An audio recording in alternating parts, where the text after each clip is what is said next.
में सफ़र करना मुझे बहुत अच्छा लगता है। मैं ज़्यादातर ट्रेन में अकेले ही सफ़र किया करता हूँ। पर एक बार मेरे साथ कुछ ऐसा हुआ था जिसे बताने में मेरे रोंगटे खड़े हो जाते हैं। यह एक सच्ची घटना पर आधारित एक कहानी है। जब मेरे दादाजी एक्सपायर हुए थे तो हम लोग गाँव की तरफ ऐसे भागे जैसे कोई हवा दूसरी तरफ रुख करती हो। मेरी पूरी फैमिली चालू ट्रेन में सफ़र कर रही थी। मुझे पूरे 1.5 दिन का सफ़र में मुझे बहुत बोर हो रहा था क्योंकि मेरे दादाजी से उस तरह से मेरी कभी बात नहीं हुई थी। मैं उनसे ज़्यादातर दूर ही रहा था, तो मेरा कुछ ख़ास लगाव उनसे था नहीं। उसी ट्रेन में एक लड़का मुझे मिला। ये कहानी उसी लड़के की है। वह मुंबई से कोलकाता जा रहा था। मुझे उससे बात करने में बड़ा मज़ा आने लगा, तो मेरा टाइम पास हो रहा था। बात करते करते मुझे उसने बताया कि वह मुंबई किस लिए आया था। वास्तव में उसका मुंबई में कोई नहीं था। यह सुनकर मैं शॉक्ड हो गया।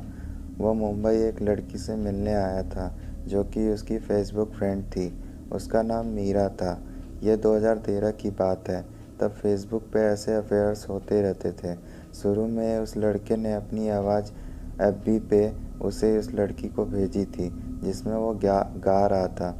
उसने मुझे भी सुनाया था। इतनी प्यारी आवाज़ थी कि मुझे लगा यह कोई सिंगर गा रहा हो।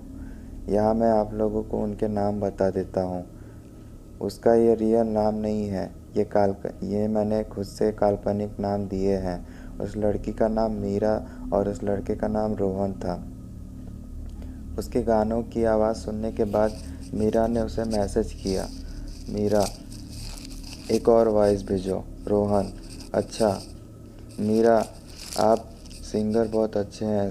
सब लड़कियों को एफबी पे अपनी आवाज़ सुना के पटा रहे हो। कुछ और कोशिश करो, सिंगर अच्छे बन जाओगे। रोहन, सही में? मीरा, हाँ तो क्या? रोहन, नहीं यार, तुम मजाक उड़ा रही हो। मीरा, अब सही बोलो तो मजाक लग रहा है। हाँ, तेरी आवाज़ मुझे अच्छी इसलिए लगी तभी मैं बात कर रही हूँ, नहीं तो अभी पे मैं किसी से जल्दी बात नहीं करती। Rohan, okay okay.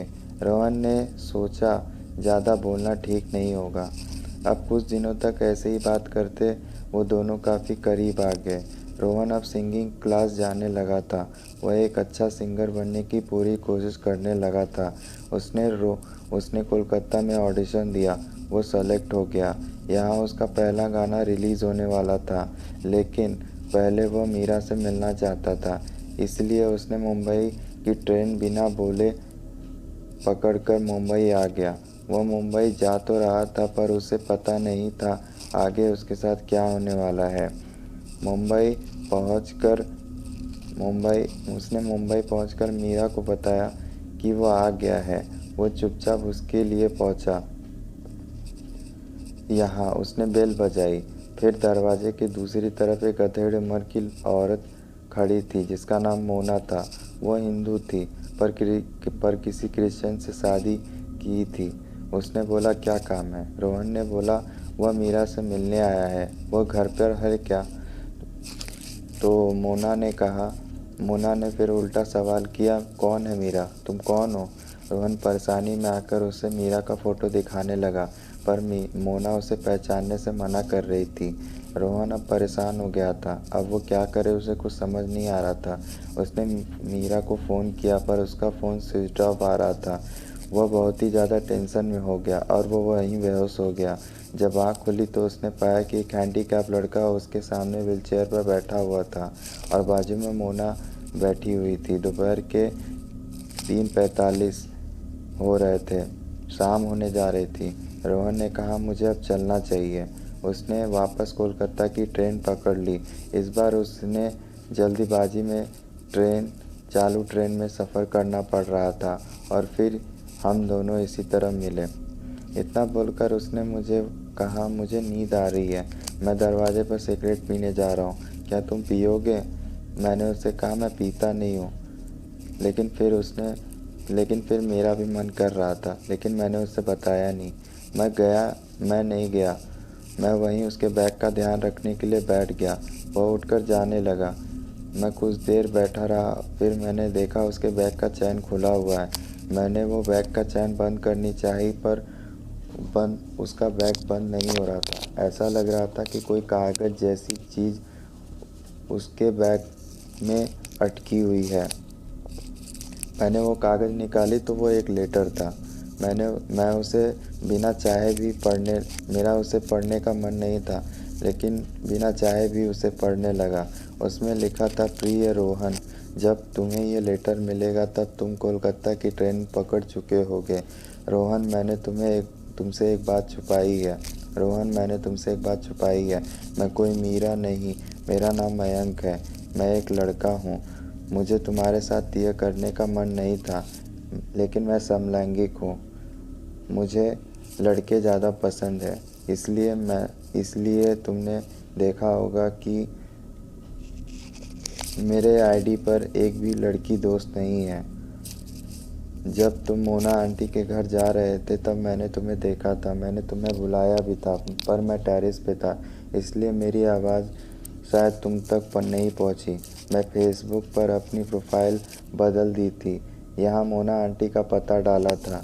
जब तुम बेहोश हुए तो मैं भाग के सीधा मोना आंटी के घर गया था। तुम्हें देखता रहा। मैं नहीं चाहता था कि मेरी असलियत तुम्हें पता चले, वरना मेरा मजाक बन जाता। सब मुझे देखकर हंसते। मोना आंटी किचन में घुसी तो मैंने ये लेटर तुम्हारी बैग में डाल दिया, ताकि तुम्हें पता चल जाए कि मैं कौन हूँ, तुम्हारा दोस्त मयंक। यह देखकर मेरी आंखें फटी की फटी रह गई। मैं समझ नहीं पा रहा था कि ये रोहन को पता है या नहीं। अगर पता है तो ये क्या मुझे बता दूँ या नहीं। मुझे अगर पता नहीं है तो क्या मुझे उसको बता देना चाहिए या नहीं। मुझे ये भी शक हो रहा था कि उसे इसके बारे में पता है। वैसे भी ये लेटर बैग के ऊपर ही था और उसका बैग खुला था, तो उसने देखा तो होगा ही, या जल्दी में बैग बंद करना भूल गया होगा। मुझे लगा उसके आने से पहले ये लेटर जैसे था वैसे ही रख देता हूँ मैं, पर वो लेटर बैग में रखने जा ही रहा था, तभी मैंने चैन खोला ही था कि रोहन मेरे सामने खड़ा हो गया। मैं डर गया। मैं कुछ बोल नहीं पा रहा था, पर मेरे बोलने से पहले वो बोल पड़ा। पढ़ लिया तुमने? पढ़ के मज़ा आया होगा ना? मैं तुम्हें बताने वाला था, पर तुम स्मार्ट हो, तुमने पहले ही लेटर पढ़ लिया। ठीक है, कोई बात नहीं, कहानी अभी ख़त्म नहीं हुई है। आगे क्या होता है मैं बताता हूँ। जब मुझे उसका लेटर मिला तो मैं तुरंत वापस गया उसी मोहल्ले में। वहाँ पहले मैंने मोना आंटी को उस लड़के मयंक का पता पूछा, फिर मैं उससे निकल पड़ा। उस रात 11:30 बज रहे थे। मयंक कहीं से घर की तरफ जा रहा था। मैंने उसे पकड़कर क्लोरोफॉर्म सूंघाया और फिर मैंने उसे एक बैग में बंद कर दिया और फिर एक बड़े से बिल्डिंग के पीछे काले घनेरे अंधेरे में ले गया। उस तरफ ज़्यादा लोग उस अपार्टमेंट में नहीं रहते थे। कई सारे फ्लैट्स खाली थे। रोहन का काम आसान हो गया और उसने उसे मारा और तब तक मारता रहा जब तक वो चुप ना हो जाता हो। फिर जब वो चुप हो गया तभी मैंने एक सिगरेट जलाई और वहीं पीने बैठ गया। कुछ देर बाद मैं सोच रहा था, बाद में वह भागने लगा। फिर मैंने उसे वहीं मार दिया। फिर मैंने उसे उसी बिल्डिंग के पीछे वाली काले अंधेरी जगह पर दफना दिया और वहाँ से चला आया। वापस आने के बाद उसे दफना रहा था, तभी भी वो जिंदा था, पर मैंने ध्यान नहीं दिया। अभी मुझे कोई दुख नहीं है, मैंने ऐसा काम किया है। मुझसे इतना बुरा हो गया था, मुझे समझ नहीं आ रहा था। शायद मैं धोखे की आग में अंधा हो चुका था। इतना बोलकर वह सोने चला गया। मैं उसे देखता ही रह गया। ये सारी बात साइड में सोया एक आदमी सुन रहा था। पहले उसने कुछ नहीं बोला, पर उसके सोने जाने के बाद वो मेरे पास आकर उसने मुझसे कहा, तुम डरो मत, मैं पुलिस में हूँ। पुलिस को मैंने फ़ोन किया है, वो अभी 2 स्टॉप बाद आकर उसे ले जाएगी। अभी तो मुझे डर लग रहा था, क्योंकि यह बात जानने वाला मैं ही आखिरी इकलौता सबूत हूँ और उसने किसी और को ये बात बताई नहीं है। अगर उसे पता चलेगा तो वो मुझे भी मार देगा। उस आदमी का नाम देव था। मुझे लग रहा था कि मैं फंस चुका हूँ, ये रात मेरी आखिरी रात होगी। करीब 2 बजे रोहन की नींद खुली। मैंने उसे सब बता दिया। यह जानकर वह उसे मारने के लिए चल पड़ा। करीब 2 बजे रोहन की नींद खुली। मैंने उसे सब बता दिया। यह जानकर वह देव को मारने के लिए चल पड़ा। मैं जाकर सो गया। मेरा दिल नहीं मान रहा था। घड़ी घड़ी मुझे उसकी फिक्र हो रही थी। मैं उसके पीछे चला गया। देव बहुत चालाक था। वो हमारी सारी बातें मोबाइल में रिकॉर्ड कर चुका था, या उसने मुझे बताया भी था। आगे जाकर मैंने देखा और मैं वहाँ पर देख के उन दोनों को चौंक पड़ा। रोहन देव को दरवाजे से ढकेलने वाला था। मैं वहाँ जा पहुँचा। सब वहाँ सो रहे थे। रोहन उसका मुंह दबाया हुआ था। देव को लगा कि मैं उसकी हेल्प करूँगा। मुझे कुछ समझ नहीं आ रहा था मैं क्या करूँ। मैंने दोनों को कहा, यार झगड़ा बंद करो। मैंने देव को बोला, यार तुझे कौन सा मेडल मिल जाना है, पुलिस तो आ ही रही है ना। देव ने कहा, अगर वो तेरा भाई होता तो तुझे पता चलता। मैं इसका पीछा मुंबई से ही कर रहा हूँ। मुझे पता है यह खूनी है, पर मेरे पास इसके खिलाफ सबूत नहीं थे। इसलिए तुम मुझे इसका कुछ भी नहीं कर सकता था। जो तुमने किया है वही काम मैं करने वाला था। मैं इसी के मुंह से सच निकलवाने वाला था, पर मेरा काम तुमने आसान कर दिया। अब बस इसे जेल के सलाखों के पीछे ले जाना चाहता हूँ। अब मुझे समझ में आया था कि मरने वाला मयंक कोई और नहीं था, देव का सगा भाई था। इसलिए वह रोहन को मारने के लिए मुंबई से पीछे पड़ चुका था। अब मैं भी डर गया था, क्योंकि अगर यह उसे कोर्ट ले जाएगा तो मुझे भी जाना पड़ेगा सबूत के चलते। ना चाहकर भी मुझे रोहन की साइड लेनी पड़ी। अब बस मैं दोनों को अंदर लेने की कोशिश कर रहा था। देव का सर बाहर की तरफ था और रोहन उसे ढकेले ही जा रहा था ताकि वो गिरकर मर जाए।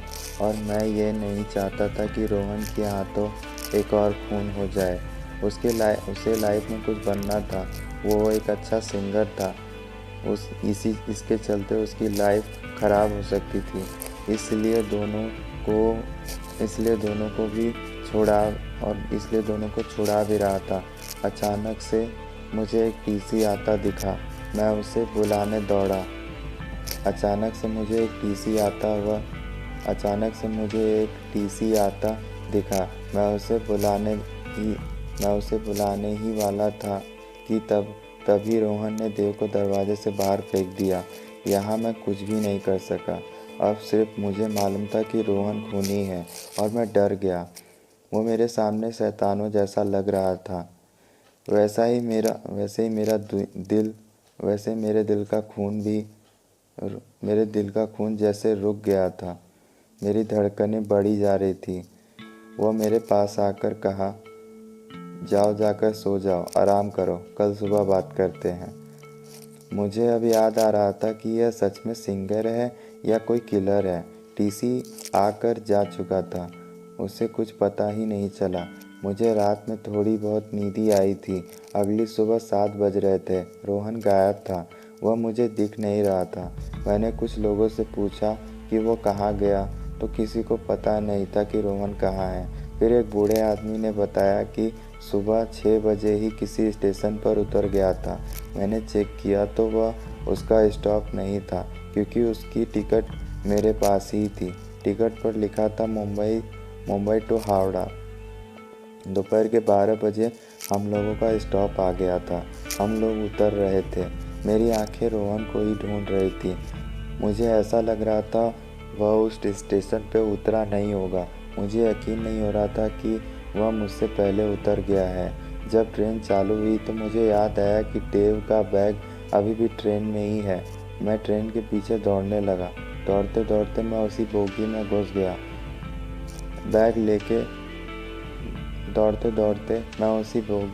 गया। और बैग लेके उतरा। मैं जैसे ही उतरा, मेरे सामने रोहन ट्रेन के दरवाजे के सामने खड़ा था। उसने मुझे हंस के विदा किया। मुझे अपना पर्स फेंककर इनाम के तौर पर उसने मुझे हंसकर विदा किया उसके और अपना पर्स मेरी तरफ इनाम के तौर पर फेंक दिया। उसके पर्स पर उसका विजिटिंग कार्ड था। ये देखकर मैं हैरान हो गया था कि वो सच में एक कॉन्ट्रैक्ट किलर है। उसका नाम रोहन नहीं था बल्कि डेविड स्मिथ था।